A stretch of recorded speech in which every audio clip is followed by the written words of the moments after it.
Hello बच्चों, कैसे हैं आप। उम्मीद करती हूँ आप बढ़िया और एकदम मजे में होंगे। तो बच्चों, आज हम पढ़ने वाले हैं अपठित गद्यांश। बच्चों, गद्य के वे अंश जो अतिरिक्त पाठ्य सामग्री से लिए गए हों, जिन्हें पहले ना पढ़ा गया हो, अपठित गद्यांश कहलाते हैं। परीक्षा में अपठित गद्यांश के आधार पर प्रश्न पूछे जाते हैं ताकि विद्यार्थी के ज्ञान का परीक्षण हो सके। तो बच्चों, अपठित गद्यांश के प्रश्नों के उत्तर देते समय आपको निम्न बातों का ध्यान जरूर रखना चाहिए। जैसे कि अपठित गद्यांश को ध्यानपूर्वक पढ़ना चाहिए। प्रश्नों को ध्यानपूर्वक पढ़ते हुए उनके संभावित उत्तरों को रेखांकित कर लेना चाहिए और प्रश्नों के उत्तर संक्षिप्त एवं सटीक होने चाहिए, अर्थात लंबे चौड़े उत्तर आपको नहीं देने। प्रश्नों के उत्तर गद्यांश में दिए गए तथ्यों पर ही आधारित होने चाहिए। आपने अपने अनुसार कुछ नहीं बनाना, जो गद्यांश के अनुसार है आपने वही उत्तर लिखना है। यदि शीर्षक पूछा गया हो तो गद्यांश से संबंधित संक्षिप्त व रोचक शीर्षक देना चाहिए। शीर्षक गद्यांश के अनुसार ही होना चाहिए। आइए कुछ गद्यांश को हम पढ़ते हैं, उसके बाद प्रश्न पढ़ेंगे और उसके उत्तर लिखने का प्रयास करेंगे। तो हमारा पहला गद्यांश है जिसे हम पढ़ते हैं। मानव जीवन सुख और दुख से भरा हुआ है। संसार में ऐसा कोई भी मनुष्य नहीं है जिसके जीवन में केवल सुख ही सुख हो या केवल दुख ही दुख हो। यहाँ तक कि भगवान के अवतार राम, कृष्ण, ईसा आदि भी दुख से अछूते नहीं रहे। मनुष्य के जीवन में सुख की अपेक्षा दुख अधिक आते हैं, क्योंकि भविष्य में थोड़ा सा सुख प्राप्त करने के लिए मनुष्य वर्तमान में भी दुख उठाना पसंद करता है। धर्मशास्त्रों में 3 प्रकार के दुखों की चर्चा की गई है: आदि भौतिक, आदि दैविक और आध्यात्मिक दुख।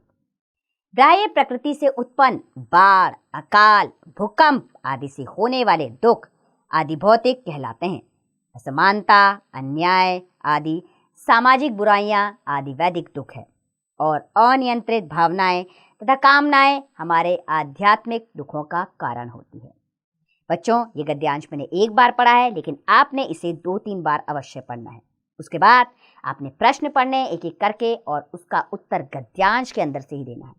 जैसे पहला प्रश्न है इसका, मानव जीवन किससे भरा हुआ है? तो इसका उत्तर है मानव जीवन सुख और दुख से भरा हुआ है। बच्चों, अब आगे के प्रश्न आप खुद पढ़ेंगे और गद्यांश में से ही इसका उत्तर ढूंढकर स्वयं लिखेंगे। हम बढ़ते हैं अपने दूसरे गद्यांश की ओर।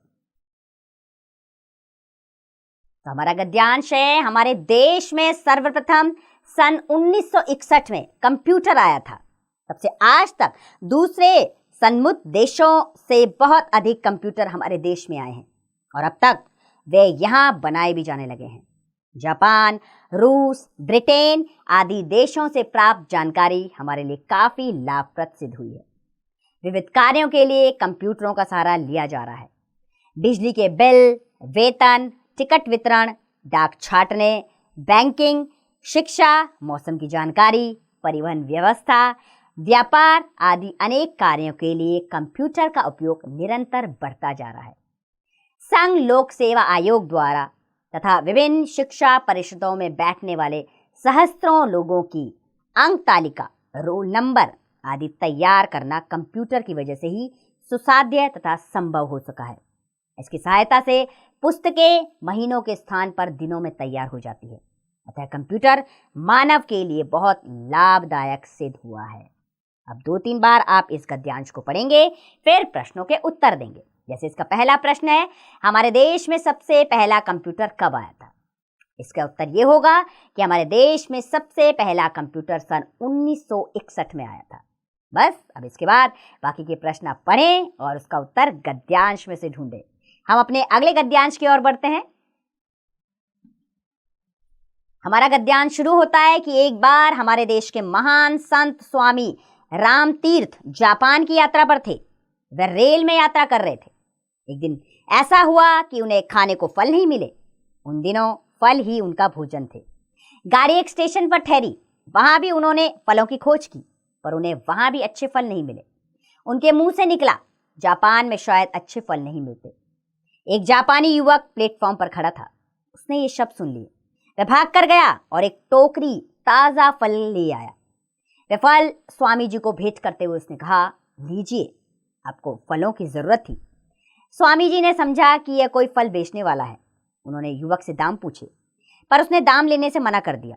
बहुत आग्रह करने पर उसने कहा, आप इनका मूल्य देना ही चाहते हैं तो वो यह है कि आप अपने देश में जाकर किसी से यह ना कहिएगा कि जापान में अच्छे फल नहीं मिलते। बच्चों, आप ये गद्यांश 2-3 बार जरूर पढ़ें, उसके बाद इसके प्रश्नों के उत्तर दें। जैसे इसका पहला प्रश्न है, स्वामी रामतीर्थ कहाँ की यात्रा कर रहे थे? तो बच्चों, इसका उत्तर है स्वामी रामतीर्थ जापान की यात्रा कर रहे थे। इसके बाद बाकी के प्रश्न आप स्वयं पढ़कर उत्तर गद्यांश में से ढूंढकर स्वयं ही देंगे। तो ये था हमारा गद्यांश, जो होता है एक छोटा सा अंश, गद्य का अंश होता है जो अपठित होता है, यानी कि पहले नहीं पढ़ा होता है। इसे अपठित गद्यांश कहते हैं। आइए आपके अभ्यास के लिए इस अध्याय को हम दोहरा लेते हैं। तो बच्चों, गद्य के वे अंश जो अतिरिक्त पाठ्य सामग्री से लिए गए हों और जिन्हें पहले ना पढ़ा गया हो, अपठित गद्यांश कहलाते हैं।